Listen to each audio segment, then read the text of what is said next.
हरे कृष्णा, राधे राधे। तो आज हम माघ मास का 8वां अध्याय सुनेंगे। कल हमने 7वां अध्याय में विकुंडल और कुंडल के स्वर्ग नरक की कथा सुनी थी और आज हम 8वां अध्याय में कौन से पाप और पुण्य कर्म करने से नरक और स्वर्ग में जाते हैं। तो अब हम 8वां अध्याय सुनते हैं। यमदूत कहने लगा कि तुमने बड़ी ही सुंदर वार्ता पूछी है। यद्यपि मैं पराधीन हूँ, फिर भी तुम्हारे स्नेहवश अपनी बुद्धि के अनुसार बतलाता हूँ। जो प्राणी काया वाचा और मनसा से कभी दूसरों को दुख नहीं देते, वे यमलोक में नहीं जाते। हिंसा करने वाले वेद, यज्ञ, तप और दान से भी उत्तम गति को नहीं पाते। अहिंसा सबसे बड़ा धर्म, तप और दान ऋषियों ने बताया।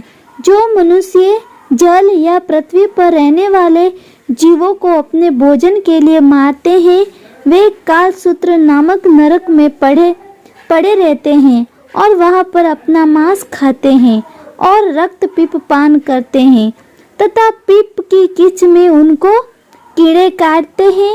हिंसक जन्मात्म, काने, कुबड़े, लूले, लंगड़े, दरिद्र और अंगहीन होते हैं।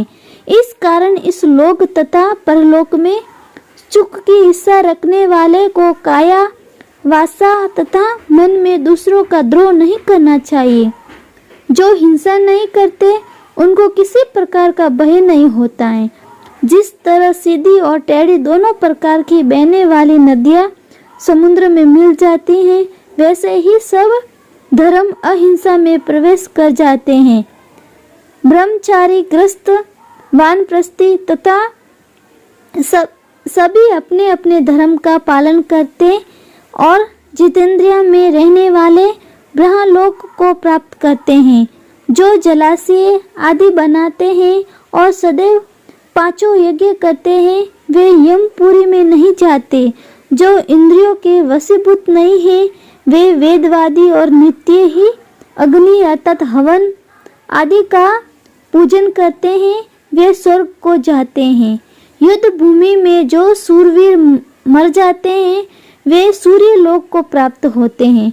जो अनाथ स्त्री शरण में आए हुए तथा ब्राह्मण की रक्षा के लिए प्राण देते हैं, वे कभी स्वर्ग से नहीं लौटते हैं।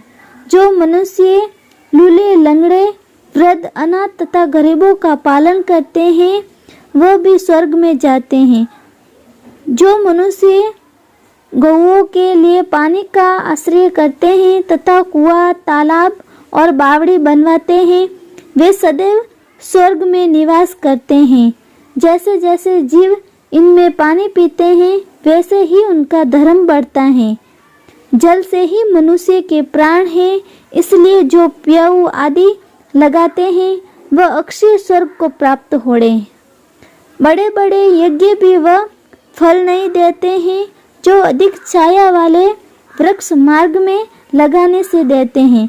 जो मनुष्य वृक्ष रोपण करता है, वह सदैव दानी और यज्ञ करने वाला होता है। जो अच्छे फल और अच्छी छाया देने वाले मार्ग के वृक्षों को काटता है, वह नरकगामी होता है। तुलसी का पौधा लगाने वाला सब पापों से छूट जाता है। जिस घर में तुलसी माता है, वह घर तीर्थ के समान है और उस घर में कभी यमदूत नहीं जाते हैं। तुलसी की सुगंध से पितरों का चित्त आनंदित होता है और वे विमान में बैठकर विष्णु लोक को जाते हैं। नर्मदा नदी का दर्शन, गंगा का स्नान और तुलसी दल का स्पर्श, ये सब बराबर बराबर फल देते हैं। हर एक द्वादशी को ब्रह्मा जी भी तुलसी का पूजन करते हैं। रत्न, सोना, फूल तथा मोती की माला के दान का इतना पुण्य नहीं है जितना तुलसी की माला के दान का है। जो फल आम के 1000 और पीपल के 100 वृक्षों को लगाने से होता है, वह तुलसी के एक पौधे के लगाने से होता है। पुष्कर आदि तीर्थ, गंगा आदि नदी, वासुदेव आदि देवता सब ही तुलसी में वास करते हैं। जो एक बार 2 या 3 बार रेवा नदी से उत्पन्न शिव मूर्ति की पूजा करता है अथवा स्फटिक रत्न के पत्थर के आप से आप निकले हुए तीर्थ में पर्वत या वन में रखी हुई शिव की मूर्ति की पूजा करता है और सदैव ओम नमः शिवाय मंत्र का जाप करता है। यमलोक की कथा भी नहीं सुनता। प्रसंग, शत्रुता, अभिमान से शिव पूजा के समान पापों को नष्ट करने वाला तथा कीर्ति देने वाला 3 लोक में और कोई काम नहीं है। जो शिवालय स्थापित करते हैं वे शिवलोक में जाते हैं। ब्रह्मा, विष्णु तथा शिव का मंदिर बनाकर मनुष्य बैकुंठवासी होता है। जो भगवान की पूजा के लिए फूलों को बाग लगाते हैं वे धन्य हैं। जो माता पिता, देवता और अतिथियों का सदैव पूजन करते हैं वे ब्रह्मलोक को प्राप्त होते हैं। तो आज हम माघ मास का 8वां अध्याय समाप्त हो गया। हरे कृष्णा। ओम नमः शिवाय। बोलो भगवान लक्ष्मी नारायण की जय हो।